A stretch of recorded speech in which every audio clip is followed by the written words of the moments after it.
अस्सलाम वालेकुम मेरे प्यारे बच्चों, कैसे हो आप सब लोग। उम्मीद है आप लोग ठीक होंगे।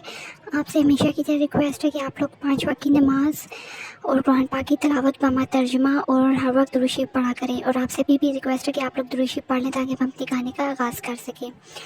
कहानी शुरू होती है इंडिया के एक गाँव विलन बालन से। यहाँ पर एक परिवार अपनी बहू को ब्याह कर लाता है और ये बहुत बड़ा परिवार होता है। ये इस परिवार के पास कोई घर नहीं होता। ये परिवार खुले खेतों खलिहानों में रहता है। ये अपनी बहू को ब्याह कर लाता है और उस दिन बारिश हो रही होती है। ये जैसे ही अपने बहू को ब्याह कर रुखसत कर अपने घर लाता है तो बारिश हो रही होती है। ये अपने बहू को घर लाता है और उससे क्या उसकी उसको कहता है कि अपनी नखरे अपने पास रखो और कोई नखरा नहीं चलेगा हमारे घर में। घर तो नहीं है, हमारे खेतों में कोई नखरा नहीं चलेगा। अब तुम अच्छी तरह जाओ, चूल्हे में बैठो और हमारे लिए खाना बनाओ। बहू बहुत हैरान होती है कि कैसे लोगों में आ गई हूँ। खुदाया, मेरे माँ बाप ने छानबीन क्यों नहीं की थी मेरा रिश्ता तय करते हुए।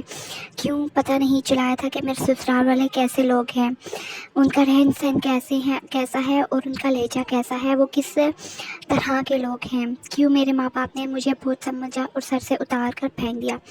वो शादी के ही जोड़े में बैठ जाती है चूल्हे के आगे और खाना पकाने लगती है। इस दुल्हन का नाम नीता होता है। नीता शक्ल सूरत की बहुत खूबसूरत होती है और एक दरमियाने घर में पली बड़ी होती है। नीता ने मैट्रिक के बाद कोई पढ़ाई नहीं की थी। वो सिलाई कढ़ाई में शौक़ रखती थी और सिलाई कढ़ाई करती थी, जिससे इनके घर का गुजर बसर चलता था। नीता का बाप अक्सर कारोबार के सिलसिले में दूसरे शहरों में जाता था। वहीं से उसकी मुलाकात एक रामू नामी मर्द से हुई जो अपने बेटे की शादी की बात करता है। तो इस नीता का बाप बताता है कि मेरी बेटियां भी हैं, अगर आपको रिश्ता चाहिए तो हमारे घर आकर हमारी बेटियां देख सकते हैं। हो सकता है कि आपको आपकी मनपसंद बहू मिल जाए। फिर वो रिश्ता लेकर नीता के घर आता है। इनको नीता बहुत पसंद आती है। रिश्ता तय पाता है और नीता को ब्याह कर ले जाते हैं। अब जब नीता को ले जाते हैं, नीता बहुत हैरान होती है कि इनका तो कोई घर ही नहीं था। ये तो खुले खेतों खलिहानों में ऐसे आराम से छतरी पकड़े बैठे हैं जैसे कुछ हो ही नहीं रहा हो। और दूसरी तरफ से इतनी तेज़ गरज चमक की बारिश हो रही है और इतनी तेज़ बिजलियाँ कड़क रही हैं और बादल गरज रहे हैं और इसी में इनसे समोसे बनवा रहे हैं। नीता से उसकी सास समोसे बनाने को कहती है। वो सब परिवार वालों के लिए समोसे बनाती है और बहुत परेशान होती है। या अल्लाह, ये मेरे साथ क्या हो गया।